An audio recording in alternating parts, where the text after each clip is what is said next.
Imagine uma sala cheia de pessoas ambiciosas, todas competindo pela mesma posição de poder. Alguns proclamam as suas intenções abertamente, outros gabam-se das suas habilidades e conquistas. Mas no canto, observando silenciosamente, está aquele que eventualmente conquistará tudo. Este é o paradoxo que Nicolau Maquiavel, o filósofo político do século XVI, compreendeu melhor do que qualquer outro. O verdadeiro poder frequentemente reside no que você escolhe não dizer. Num mundo dominado por redes sociais e autopromoção constante, redescobrimos uma antiga sabedoria. Revelar todos os seus pensamentos, intenções e estratégias pode ser o maior obstáculo para o seu sucesso. A pergunta que permanece é, numa era onde partilhar tudo se tornou norma, o que Maquiavel nos ensinaria sobre o poder estratégico do silêncio e da descrição? E se a verdadeira vantagem competitiva não estiver em falar mais alto, mas em saber exatamente quando calar a boca? Vivemos na era da transparência radical, onde expor cada detalhe das nossas vidas, pensamentos e ambições tornou-se quase uma obrigação social. As redes sociais criaram um paradigma onde o silêncio é interpretado como ausência e onde o partilhar tornou-se sinônimo de existir. Esta é precisamente a armadilha que Maquiavel, séculos atrás, alertou aos que buscam poder e influência. Quando Maquiavel escreveu O Príncipe em 1513, ele observava como os líderes que partilhavam demais sobre as suas estratégias, motivações e planos frequentemente sucumbiam aos adversários que sabiam cultivar o mistério e a reserva. Nunca tente ganhar pela força o que pode obter pela astúcia, disse ele, sugerindo que a revelação excessiva é uma forma de força bruta que sacrifica a vantagem estratégica. A sociedade contemporânea, com a sua demanda incessante por autenticidade e transparência, cria um dilema interessante. Ao mesmo tempo que exige revelação total, penaliza aqueles que revelam vulnerabilidades ou intenções, que contrariam expectativas sociais. Quem compreendeu Maquiavel reconhece aqui um paradoxo fundamental. A sociedade recompensa a aparência de transparência, não a transparência em si. Isto leva-nos a questionar o que realmente conquistamos. Com a cultura da partilha excessiva, quanto do que partilhamos serve verdadeiramente os nossos objetivos? E quanto simplesmente nos expõe desnecessariamente? O filósofo Michel Foucault expandiu esta perspectiva maquiavélica ao analisar como o ato de confessar e revelar tornou-se um mecanismo moderno de controle social, não de libertação. Ao observarmos figuras de sucesso em diversos campos, da política aos negócios, da diplomacia às artes, percebemos um padrão consistente com o conselho maquiavélico. Elas dominam a arte de revelar o suficiente para criar conexão, enquanto ocultam estrategicamente aquilo que lhes confere vantagem competitiva. Esta observação leva-nos naturalmente a questionar se estamos a partilhar demais e a considerar uma perspectiva alternativa. A perspectiva oposta à transparência radical é o que Maquiavel chamaria de economia da informação.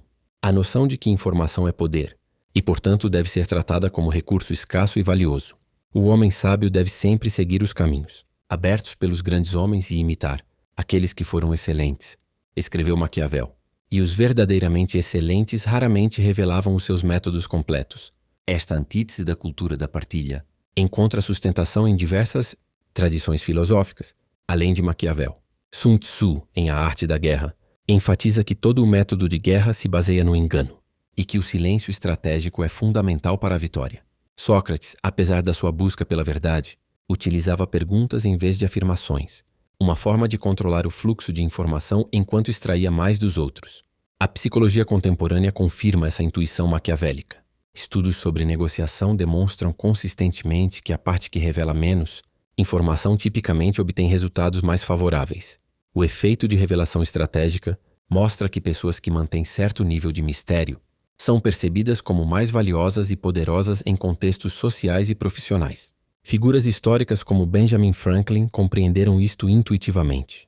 Franklin escreveu na sua autobiografia sobre como aprendeu a evitar linguagem dogmática e afirmações definitivas, preferindo frases como "eu imagino" ou "parece-me que". Esta abordagem não só protegia as suas verdadeiras posições, mas também evitava alienar potenciais aliados, uma tática puramente maquiavélica. Mesmo na era digital, vemos exemplos claros desta estratégia em ação. As empresas mais bem-sucedidas raramente revelam os seus algoritmos ou processos internos completos. Os investidores mais astutos não anunciam as suas estratégias de mercado. Os diplomatas mais eficazes comunicam através de canais privados, não Twitter. Esta perspectiva confronta-nos com uma realidade desconfortável. Talvez a partilha irrestrita que a nossa cultura celebra seja, em termos maquiavélicos, uma forma de desarmamento unilateral na competição por recursos, influência e poder. A verdadeira sabedoria maquiavélica não reside simplesmente em optar pelo silêncio absoluto, mas em dominar a dialética entre revelação e retenção. O príncipe sábio, portanto, deve adotar uma terceira abordagem, como diria o próprio Maquiavel em O Príncipe, sugerindo uma síntese entre extremos. Esta síntese requer distinções conceptuais importantes. Primeiro, devemos diferenciar entre silêncio estratégico, omissão intencional para obter vantagem, silêncio ético, discrição para proteger outros, e silêncio prejudicial, omissão que impede progresso legítimo. A filosofia de Immanuel Kant oferece uma perspectiva útil aqui através da sua distinção entre mentir, que ele considera categoricamente errado, e simplesmente não revelar toda a verdade, que pode ser moralmente aceitável em certas circunstâncias. Na prática, esta síntese traduz-se num conjunto de princípios aplicáveis ao cotidiano. Primeiro, o princípio da necessidade informacional. Partilhe apenas o que serve diretamente os seus objetivos legítimos. Segundo, o princípio da assimetria estratégica. Busque obter mais informação do que fornecem transações e negociações. Terceiro, o princípio da revelação calculada. Quando revelar, faça-o de maneira que pareça mais transparente do que realmente é. Considere um exemplo concreto. Numa reunião de negócios, o negociador maquiavélico competente não mente explicitamente, o que poderia minar a sua reputação se descoberto, mas estrategicamente partilha certos aspectos da sua posição enquanto mantém outros em reserva. Ele faz perguntas que revelam as motivações da outra parte, sem expor as suas próprias. Ele oferece informações que parecem significativas, mas que na verdade já são conhecidas ou dedutíveis. Em relacionamentos pessoais, esta dialética manifesta-se na capacidade de criar confiança, através de revelações seletivas, enquanto mantém certos pensamentos e sentimentos privados, não por desonestidade, mas por prudência. Como observou o filósofo contemporâneo Byung-Chul Han, a total transparência elimina um mistério que sustenta muitas conexões humanas significativas. Esta abordagem sintética oferece-nos uma ferramenta valiosa, a capacidade de navegar relacionamentos e situações, com flexibilidade estratégica, adaptando o grau de abertura às circunstâncias específicas, sem sacrificar a integridade fundamental. Uma crítica significativa à abordagem maquiavélica do silêncio estratégico vem da filosofia ética. Filósofos como Jürgen Habermas argumentam que a comunicação autêntica e não distorcida é fundamental para uma sociedade justa. Da perspectiva habermasiana, o uso deliberado do silêncio para ganhar vantagem viola as condições de um discurso ideal e poderia ser considerado manipulação antiética. Similarmente, a ética da virtude aristotélica sugere que o caráter de uma pessoa é formado através das suas ações habituais. Pode-se argumentar que a prática regular do silêncio estratégico poderia cultivar uma disposição para manipulação que eventualmente corromperia o caráter. Estas objeções têm mérito e apontam para limites importantes do silêncio maquiavélico. Entretanto, uma análise mais profunda revela nuances. Primeiro, o próprio Habermas reconhece que as condições para o seu discurso ideal raramente existem na realidade social e política. Num mundo onde outros atores utilizam a informação estrategicamente, recusar-se a fazer o mesmo poderia simplesmente garantir a derrota de causas justas e valiosas.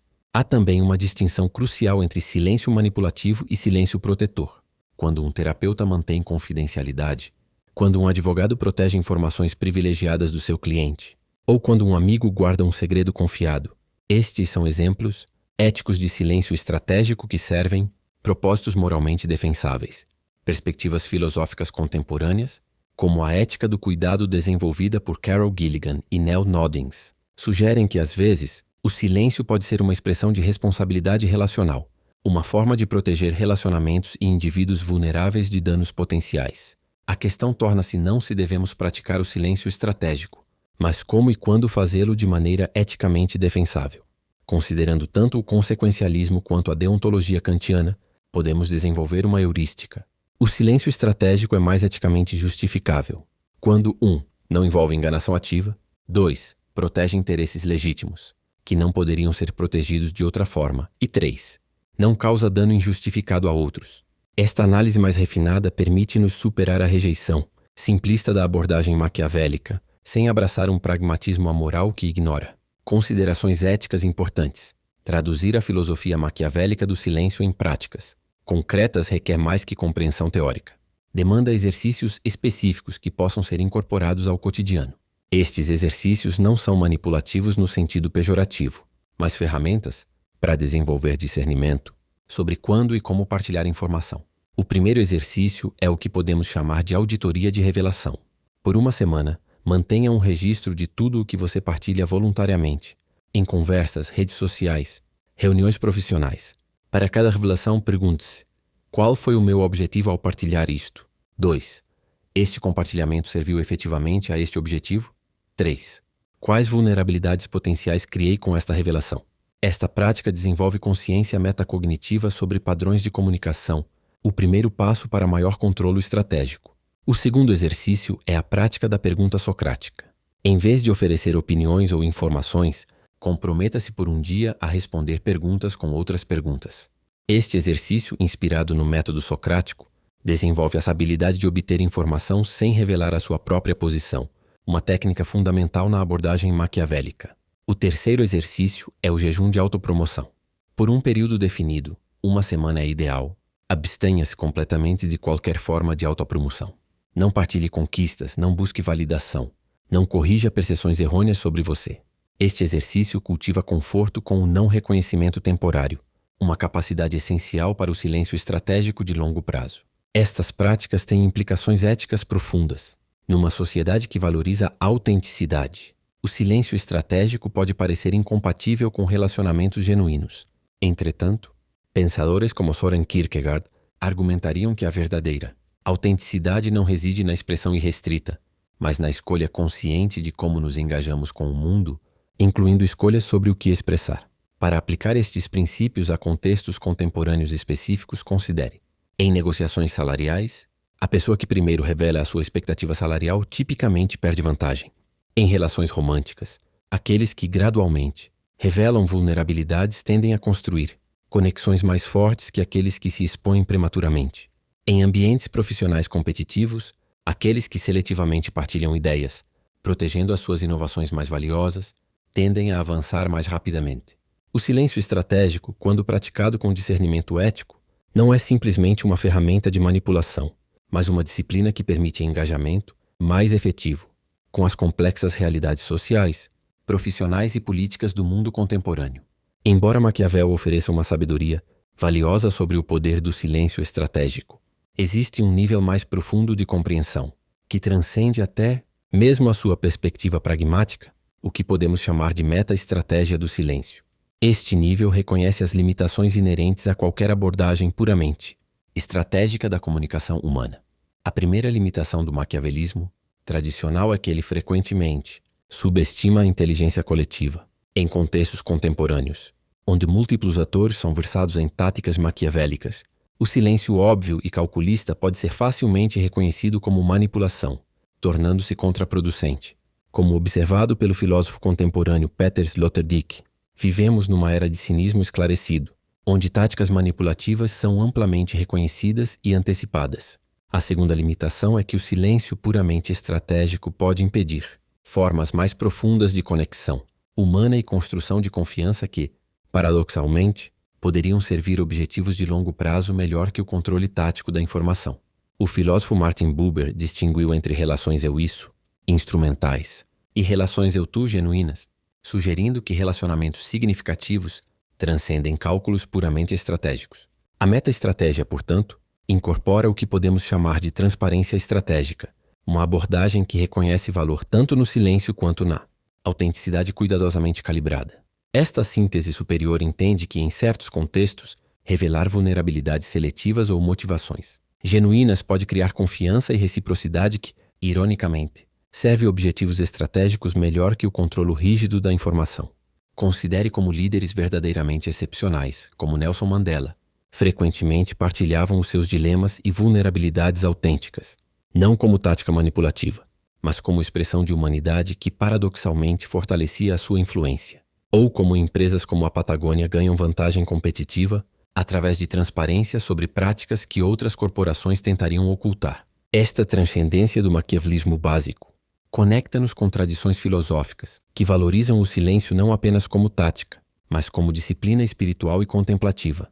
Nas tradições zen budistas, taoístas e contemplativas cristãs, o silêncio não é primariamente um instrumento para vantagem social, mas uma prática que cultiva sabedoria interior e discernimento. Talvez a maior ironia seja que Maquiavel, frequentemente reduzido a um pragmatista amoral, compreendeu esta dimensão transcendente. Nas suas obras menos conhecidas como Discursos sobre a Primeira Década de Tito Livio, ele explora como virtudes cívicas genuínas, não apenas a sua aparência, são necessárias para o florescimento político sustentável. A questão final, então, não é simplesmente quando calar-se para vencer, mas como desenvolver o discernimento profundo que permite navegar o espectro completo da comunicação humana, do silêncio estratégico à vulnerabilidade autêntica, com sabedoria que transcende cálculos puramente táticos. Agora que você conhece o poder do silêncio estratégico, a pergunta crucial é: você continuará partilhando impulsivamente tudo o que pensa e planeia, ou cultivará a disciplina maquiavélica de revelar apenas o que verdadeiramente serve aos seus objetivos? Antes de concluirmos, qual foi a situação mais recente em que você se arrependeu de ter falado demais quando o silêncio teria sido mais vantajoso? Se este conhecimento ressoou profundamente em você, escreva nos comentários. Silêncio é poder. Partilhe este vídeo com alguém que precisa aprender a força do silêncio estratégico. Deixe o seu gosto e inscreva-se para receber mais reflexões filosóficas aplicáveis ao mundo real. Vemo-nos no próximo vídeo.